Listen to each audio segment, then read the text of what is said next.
ചിലപ്പോൾ ഒരു അഭിനയത്തിൻ്റെ ഭാഗമാണോ എന്ന് വിചാരിച്ചു. എഴുന്നേറ്റ് ഇന്ന് ചീത്ത വിളിക്കുന്ന കണ്ടപ്പോഴാണ് മനസ്സിലായത് അഭിനയമല്ല. ഇതിൻ്റെ ഇടയിൽ ഒരു വലിയ കല്ല് കിടന്ന് അതിൽ തട്ടി വീഴുക.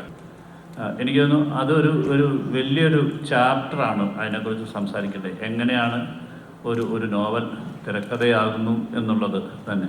കാരണം 43 അധ്യായങ്ങളിലായിട്ട് ഒരു 3.5 വർഷക്കാലത്തെ ജീവിതം പറഞ്ഞ് ഓരോ 43 അധ്യായങ്ങളിലായി പറഞ്ഞ ഒരു നോവൽ ഒരു സിനിമയാക്കണമെങ്കിൽ ഒരു 9-10 മണിക്കൂറുകൾ വേണ്ടി വരുന്നതാണ്. ഞങ്ങൾ ഷൂട്ട് ചെയ്ത ഫസ്റ്റ് എഡിറ്റ് തന്നെ 3.5 മണിക്കൂർ ആണ് ഉള്ളത്. അപ്പോൾ അതിൽ നിന്നാണ് ഒരു 3.5 മണിക്കൂർ തിയേറ്ററിൽ ഇരിക്കാൻ പറ്റാത്ത സാഹചര്യങ്ങളൊക്കെ നമുക്കറിയാവുന്നത് കൊണ്ട് തന്നെയാണ് അതിനെ മറ്റു ലെങ്തുമൊക്കെ കുറയ്ക്കാൻ സാധിച്ചിട്ടുള്ളത്. അപ്പം അതെ, അത് പിന്നീട് നമുക്ക് റിലീസ് ചെയ്യാൻ പറ്റുന്നതാണ്. കാരണം അത്രയധികം അതിനുവേണ്ടി പ്രത്യേകിച്ച് രാജുവിനോടുള്ളൊരു ക്രൂരതകളാണല്ലോ.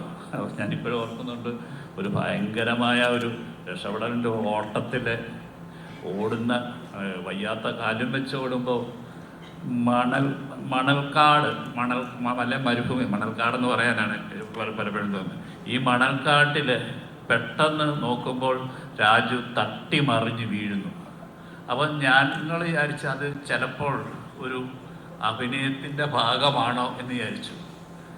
എഴുന്നേറ്റ് ഇന്ന് ചീത്ത വിളിക്കുന്ന കണ്ടപ്പോഴാണ് മനസ്സിലായത് അഭിനയമല്ല. ഇതിൻ്റെ ഇടയിൽ ഒരു വലിയ കല്ല് കിടന്ന് അതിൽ തട്ടി വീഴുക.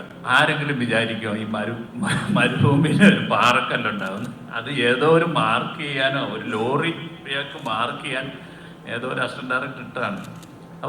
പക്ഷെ ഇതൊന്നും എനിക്ക് നിങ്ങളെ കാണിക്കാൻ പറ്റുന്നില്ല. അത് മറ്റൊരു മീഡിയ കൂടെ ആയിരിക്കും കാണും. അപ്പം ഏറ്റവും ആദ്യത്തെ ചലഞ്ച്, ചോദ്യത്തിലേക്ക് വന്നു കഴിഞ്ഞാൽ ആദ്യത്തെ ചലഞ്ച് എന്ന് പറഞ്ഞാൽ പുസ്തകം വായിച്ചിട്ട് അങ്ങനെ കാണാനിരിക്കുന്ന ഒരു പ്രേക്ഷകനാണ്. ആ പ്രേക്ഷകൻ്റെ ചലഞ്ചിനാണ് എൻ്റെ ആദ്യത്തെ വെല്ലുവിളിയായിട്ട് ഞാൻ ഏറ്റെടുക്കേണ്ടത്. കാരണം നിങ്ങൾ കാണാത്ത എന്നാൽ അതിനോടൊപ്പം നിൽക്കുന്ന തരത്തിലുള്ള വിഷ്വലുകളിലേക്ക് എത്തുക എന്നുള്ളതാണ് ഒരു ഫിലിം മേക്കറിനെ സംബന്ധിച്ചിടത്തോളം, ഒരു റൈറ്ററിനെ സംബന്ധിച്ചിടത്തോളം ഉള്ള ഏറ്റവും വെല്ലുവിളി. അതുതന്നെയാണ് എൻ്റെ ഏറ്റവും വെല്ലുവിളി. അതുകൊണ്ട് തന്നെ ഒരു ജീവിതം പുസ്തകമായപ്പോൾ ഒരുപാട് ബെന്യാമിൻ അതിൻ്റെ അകത്ത് മാറ്റങ്ങളിലൂടെ കൊണ്ടുവന്നു. ഒരുപാട് ബെന്യാമിനായിട്ട് എഴുതി ചേർത്തു. അത് ഒരു സാഹിത്യത്തിൽ നിന്ന് സിനിമയിലേക്ക് മാറുമ്പോൾ എനിക്ക് പല രംഗങ്ങളും കാണിക്കാനുള്ള ആവശ്യമുണ്ടാകുന്നില്ല.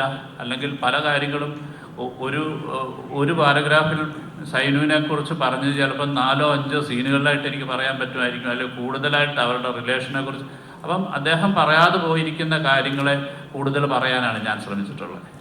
അല്ലെങ്കിൽ അദ്ദേഹം കാണാതെ പോയിട്ടുള്ള മരുഭൂമിയുടെ ജീവിതം കൂടുതൽ കാണിക്കാനായിട്ട് ശ്രമിച്ചിട്ടുള്ളത്. അപ്പം അത്തരത്തിലുള്ള എങ്കിൽ മാത്രമേ അതൊരു എക്സ്പീരിയൻസ് ആകത്തുള്ളൂ. അല്ലെങ്കിൽ ഒരു ഡോക്യുമെൻറ്റേഷനാണ്, പുസ്തകത്തിൻ്റെ ഒരു ഡോക്യുമെൻറ്റേഷൻ അല്ല ആടുജീവിതം എന്ന് പറയുന്നത്. ആടുജീവിതത്തിന് അതിൻ്റേതായിട്ടുള്ളൊരു ഐഡൻറ്റിറ്റി ഉണ്ട്. എന്നാൽ പൂർണ്ണമായും ആ കഥയെ ബേസ് ചെയ്തിട്ട് തന്നെയുള്ളതാണ് എന്നുള്ളതാണ് എൻ്റെ ഒരു യാഥാർത്ഥ്യം. അതൊക്കെ പിന്നീട് വലിയ ഡിസ്കഷൻസിലേക്ക് വരാവുന്ന ഒരു ഇതായിട്ട് ഞാൻ കരുതുന്നു.